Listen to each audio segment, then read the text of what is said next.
स्पर्श की हात हा चांदण्याचा, तुझा शब्द की थेंब हा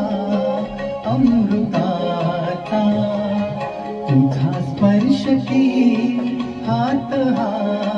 चांदण्याचा, उगाला जण्याचा किती हा बहाणा